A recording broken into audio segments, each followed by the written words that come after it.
It was about a month before Lunar New Year. She asked me. Should we go to your place this time? I trailed off. Um, my family's a bit conservative, so not yet. She didn't say anything. She just slowly turned the coffee cup in her hand and looked out the window. Snow was falling gently outside, and the cafe was full of people chatting about the upcoming holiday. My mom really wants you to come. She added quietly. She'd be disappointed if you don't. I sighed to myself. Ah, it's that time of year again. Every holiday season, we had this cautious conversation all over again. When is the right time to meet each other's families? We always walked a blurry tightrope around the timing. In Korea, introducing someone to your family isn't just about letting them know you have a partner. It's almost like signaling the start of marriage. To our parents' generation, introducing a significant other means one thing: responsibility, especially during sensitive times like holidays. My parents used to say, Bringing someone home for the holidays when you're not even getting married? Don't you think that's a bit awkward for the elders? What if you break up later? they weren't wrong. It was a practical concern. But to her, it must have sounded like, you're not accepted as part of our family yet. One night, I was drinking with her. That night, she was much quieter than usual. After refilling her glass again and again, she asked me. Am I your shadow? That question hurt. A lot. Why do you hide me from your family? It's like you're hiding something. Are you ashamed of me? I felt so wronged. Truly. Because that wasn't it at all. I genuinely loved her and treasured her more than anyone. But in front of the wall called family, I couldn't prove that. Holidays. That one word carries so much weight for us Koreans. Hometown, ancestral rites, food, gifts, traffic, expectations, the eldest son, daughter-in-law. And for lovers, it's always an ambiguous word. A season that makes you ask, what are we? A silent moment that wonders, when will we become family? Every time she brought up that question, I tried to buy more time. Just wait a little longer. Let's be careful this new year. But you know, relationships collapse when you can't endure the waiting. And at the end of that waiting, there's always an unexplainable distance. She started speaking less. When I brought up anything about family, she'd just reply, Okay. without knowing exactly where it all went wrong. She was drifting away. She no longer believed in me. To be more exact, she no longer believed I was someone who would choose her. As the holiday approached, I asked her, do you want to visit my family home? She just smiled without saying a word. And in that smile was a mix of countless resignations and quiet acceptance. The train was unbearably crowded as the Lunar New Year holiday approached. We were sitting side by the window, but we weren't holding hands. She had a small bag on her lap, fidgeting with the zipper. I kept staring at my phone screen for no reason. Neither of us said anything, but we both knew. This holiday would be different from the ones before. What is your mom like? She suddenly asked. I thought for a moment and said dongtae Jeon, pan-fried pollock. She nodded. That short nod carried a kind of quiet resolve. When we arrived home, the kitchen was already a war zone. The smell of oil, chopped garlic, green onions, soy sauce, and plates constantly moving back and forth. My mother was busy, and I just loitered after dropping off the luggage. She stepped inside, took off her shoes, and said automatically, Can I help with anything? I thought that phrase was so Korean. The first question you ask when you walk into someone else's home. Can I help with anything? That line carries politeness, nervousness, and a desire to prove yourself. My mother looked at her briefly, then silently handed her an apron. That moment played in slow motion in my head. The hand receiving the apron, the brief eye contact, and her walking into the kitchen. There were a lot of Jeon, Korean pancakes, dongtaejeon, donggorangtang, meat pancakes, zucchini pancakes. She flipped them with clumsy hands. Some burned, some tore apart. Each time, my mom said briefly, Add more oil. The heat's too high. the words were short, but within the silence there was judgment. She smiled and nodded. Oh, okay. I'm not very good at this. I saw her smile growing thinner and thinner. Smiling, but not really smiling. Koreans can tell the difference, especially women, especially during the holidays. I sat in the living room and turned on the TV. I flipped through news channels to kill time. I wanted to go help in the kitchen, but I thought it would just make things awkward. No, truthfully, maybe I was running away. The Korean holiday kitchen is still a space for women. No matter how much we say times have changed, that one day is still an exception. She was my girlfriend, but the moment she stepped into that space, she became a potential daughter-in-law. No one said it out loud, but everyone saw it that way. When a good pile of Jeon had stacked up, my mother said, You'll end up doing this more often after you get married. it wasn't a compliment or a joke. It was just stated like a fact. She paused for a moment before replying, Ah, okay. and inside that okay were countless thoughts. Whether she'd come back to this house again, where this relationship was heading, and why she had to carry all of this on her own. I wasn't there. Well, I was, but I acted like I wasn't. Lunch was served, and everyone sat around the table. The elders commented on the Jeon. The oil is good this time. The pollock turned out nice. My mother said, The Jeon turned out well today because she helped a lot. everyone's eyes turned to her. She smiled and bowed her head. Oh no, I didn't really do much. Korean humility, and the invisible pressure that always follows. After the meal, she stood up again and said she'd do the dishes. Only then did I speak. I'll do it. But it was already too late. She shook her head. It's okay. I'll do it. Her voice was gentle, but the boundary was clear. She walked back into the kitchen alone. And as I watched her back, I wondered, how did this scene become so normal? Why is it that every holiday, leaving the one you love alone like this has become a repeated tradition? That night, she didn't talk much. We lay side by side in the room, just staring at the ceiling. I thought about speaking, but held back, thinking it might make things more complicated. But silence only feeds unspoken words. What's left unsaid grows inside you. That day, with the same hands that flipped the pancakes, she was probably flipping over countless thoughts in her mind. And one of them, I'm sure, was this. Why am I even doing this here? Lunar New Year morning. The house was filled with the smell of seasoned vegetables frying, the sound of nieces and nephews running around in hanbok, and the voice of a news reporter on TV sharing stories from hometowns. And amidst all that, I was quietly looking for my socks. She was sipping coffee in a corner of the living room. For the first time that day, silence settled between us. My father was already sitting in the middle of the living room, and my mother was finishing the last batch of japchae at the table. She wasn't part of that space. There was no place for her. This grand play called Holiday is built on old traditions and assigned roles. The father is the head, the mother the homemaker, the son is a guest, and the daughter-in-law the helper. But what about the girlfriend? She didn't belong anywhere. That day, she couldn't be anything, and wasn't supposed to be anything. When we gathered at the table, my mother quietly offered her a seat.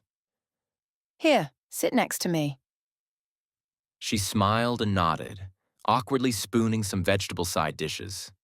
My cousin asked, Where do you live? she answered. Mengwendong. Then came the follow-up questions. What do you do? What do your parents do? Are you thinking about getting married? She answered like someone in a job interview. She smiled, but her smile slowly faded. I was next to her but couldn't help. I missed the right moment to jump in and didn't even know what I could say. Korean holiday meals, they aren't about sharing food. They're about questions and answers. And if you're not family, you're expected to explain yourself. And love, in that moment, turns into justification. She smiled again and said, I just do content work. but with every word, she felt more and more judged. I held back. Thinking what I could say to ease the situation, my head was a mess. But in the end, I chose silence. After the meal, the kids ran off to their rooms, and the adults sat on the couch, pulling out hwatu, Korean playing cards. I sat in the room, killing time on my phone. She was in the kitchen, doing the dishes with my mom. That sight felt unfamiliar. She was my loved one, but at some point, she had started acting like a future daughter-in-law. Not because she wanted to, but because that space had silently asked that of her. She came back and sat next to me. I asked, "You okay?" She smiled and replied, Yeah, it's fun. Your family's really lively. but I knew what that smile really meant. She was tired, drained, and deep down, she'd already felt that I hadn't been there for her. All day long, we were in the same space, but barely spoke to each other. Like those warm, chaotic, and noisy family sitcoms we used to watch as kids. That kind of holiday didn't exist in this house. She couldn't become a someone in this home, and I couldn't become her ally. Toward the evening, we quietly stepped outside for a walk. She wore a thick coat and shoved her hands into her pockets. I walked behind her and asked, "Was it hard for you today?" She neither nodded nor shook her head. Instead, she asked me. If you were me, how do you think you would have felt? That question pierced me. If I were her, in a house where I barely understood the language, where everyone was judging me, where people decided who I was without really knowing me, I couldn't answer. And that was her answer. That night, we lay in the same bed, under the same blanket, but said nothing. Looking at her back, I thought, when did we become this distant? The moment you lose words, love loses its direction. And holidays, they make that happen so quietly, so indifferently. The night we returned after Lunar New Year, the rental car was quiet. We had barely spoken for hours. Sometimes the silence inside a moving car hurts more than shouting. The winter highway was dark and endless. The radio was off, and the scenery outside the window passed by in a blur. We stopped by a store to buy bottled water, milk, and eggs. When we got back into the car, she finally spoke. Why is it that, even though we love each other, we've grown this far apart? I couldn't answer. She kept looking straight ahead and said, It's this holiday. I wasn't wrong, right? "No, you did great," I answered quietly. She nodded. But you weren't there. You weren't there with me. I was alone, and that was the hardest part. Those words pierced me deep in the chest. For a moment, I felt like I was crumbling. "I'm sorry. I'm really sorry." She looked out the window and said quietly. Let's take a break. Until she said those words, I hadn't thought of this conversation as the end. But she wasn't trying to make a final decision. She just needed time to process her emotions. Right now, I feel like all we do is hurt each other. We can't talk. We can't understand. I nodded. Yeah, let's take a break. The parking lot was empty. All the other cars had left. Only ours remained. Through the window, the orange glow of a street lamp lit up her face. She looked exhausted and in her eyes was that steady, determined look of someone who had made a choice.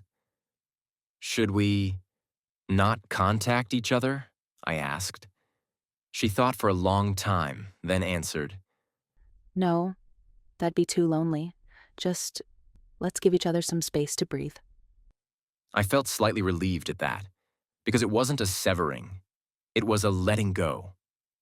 She opened the door and stepped out, then said softly, Take care. with my head down, I quietly replied, "You too." The sound of the door closing echoed low, and in that moment, what formed between us wasn't a breakup, but an empty space. A month has passed.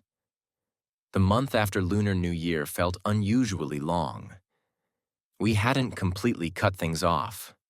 Occasional check-in messages, meaningless talks about the weather, and always ending with the same phrase, "Take care."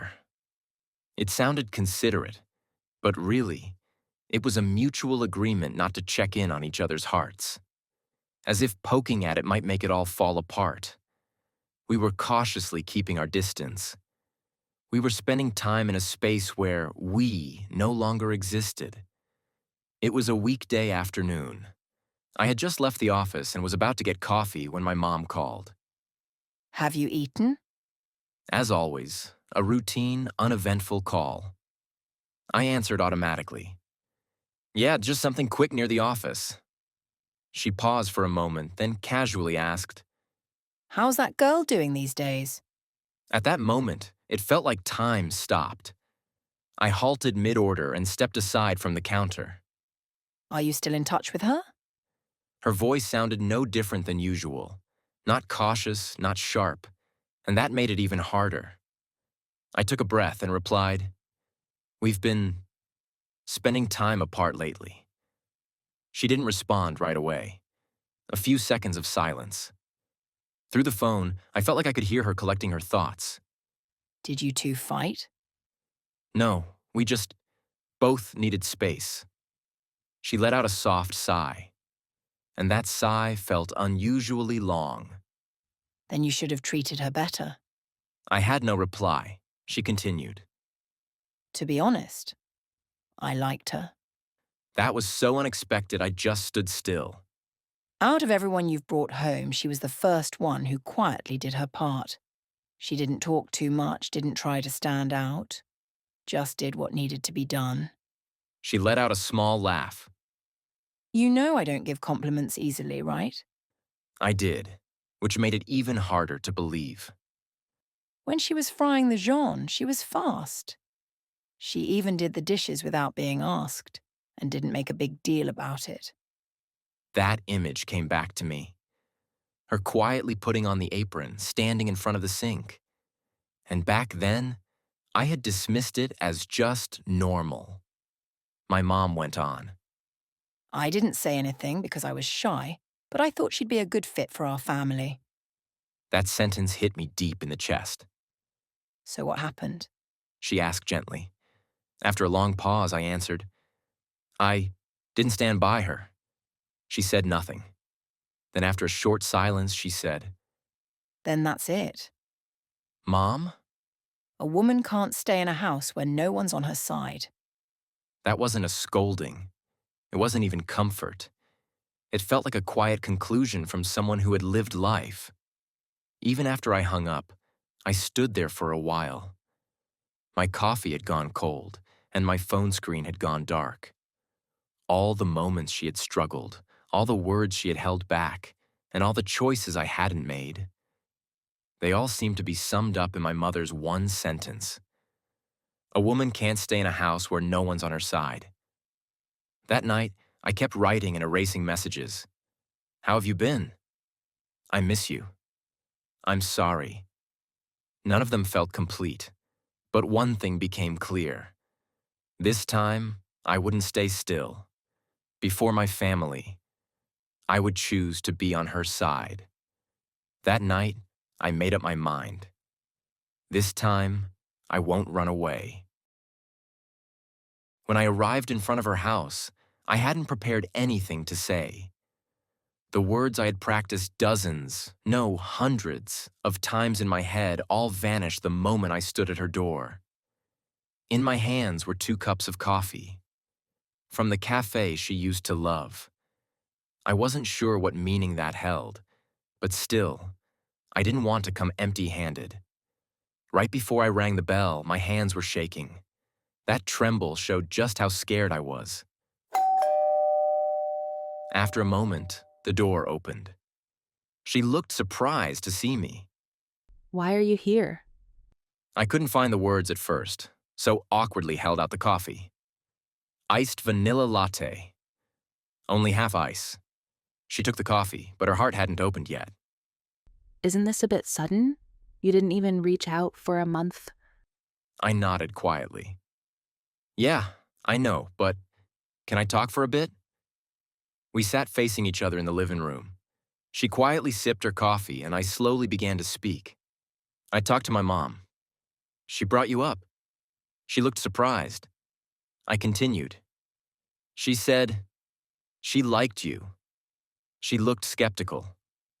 Really? She liked how you looked when you were cooking pancakes. How polite and quiet you were. How you just did what needed to be done. All of it. She said nothing for a while. Her expression wavered just a bit. And people in my family, we're not good at compliments. Even when we like someone, we won't say it. We just clear our throats, avoid eye contact. She gave a small laugh. Yeah, I kind of figured. Your mom kept telling me how I was flipping the Pollock pancakes wrong. That was a compliment. She was watching you the whole time. Her expression slowly softened. I didn't miss that moment. I kept going. I should have explained all that to you, but I didn't. I left you to face it alone. I ran away. And now I'm here, not running. I want to start over. I spoke slowly. This time, I'll truly be on your side. She set her coffee down and looked at me. She didn't speak for a long time. During that silence, it felt like she was looking at my face, my eyes, trying to read my sincerity. And finally, she said, I want to start over with you, too. her voice was quiet, but stronger than anyone else's. We sat together again, on the small living room sofa with our coffee gone cold, and a new closeness between us. I said, when the holiday comes again, I'll do the pancake frying. She let out a small laugh. If you burn them, your mom's totally going to say something. That's okay, I know now, that is a compliment. She nodded and said, Let's explain things to each other this time. Even if we don't fully understand, let's try to. I replied, yeah, that's how we become a family. That day, we held each other's hands again. It wasn't the beginning of love. It was a promise to protect it. And I realized love is like making pancakes for someone. Quiet, but built up clearly over time. And family is what forms when we get through these crises together. We had just completed our first quest. A year has passed. Lunar New Year came again. It snowed again this year. Train stations were packed, and supermarkets were crowded with ingredients for Jeon. But everything was different. This year, I put my name at the top of the food prep list. Pollock pancakes, me oil duty, me dishwashing rotation, me first in line. She quietly smiled and asked, Are you sure? Making John is tougher than it looks. I nodded. This time, I want to try it. Not for her, but for us. We arrived at my parents' house the afternoon before the holiday. Mom was trimming bean sprouts in the kitchen. When we walked in together, she looked a bit surprised, then casually said, You're here? Start frying the Jeon. I immediately put on an apron. She silently smiled and poured the oil into the pan for me. Standing in front of the pan, I hesitated. I thought I was good at this when I left home, but it had been 5 years since I moved out, and it had been a long time since I handled holiday food. Mom came over, glanced at my pan, and said, Add more oil. then she walked away silently. That was the exact same thing she said to her last year. In that moment, I understood exactly how she must have felt. A compliment that doesn't sound like one. A kind of care that doesn't look like care. That was just how my family was. Next to me, she was slicing peppers on the cutting board. I said, now I really get how amazing you were. She smiled with her head down. Of course, I fought a battle in this house. I'm losing that battle right now. It might not taste good. She said, It's okay. That's how this family gives compliments. If they say it's burnt, that means it's decent. If they say it's bland, that means it has a nice touch. we both laughed. Then for the first time, we heard my mom say something unexpected. This year's Jeon are going to be really good. We couldn't hide our surprise and looked at her. Her face, behind the pride she tried not to show, was quietly glowing as she worked. Yes, she too was trying, saying things she'd never said before for our sake. Mealtime came. As everyone gathered at the table, Mom quietly asked. Who made the Jeon this time? I raised my hand. I did. My uncle took a bite and frowned.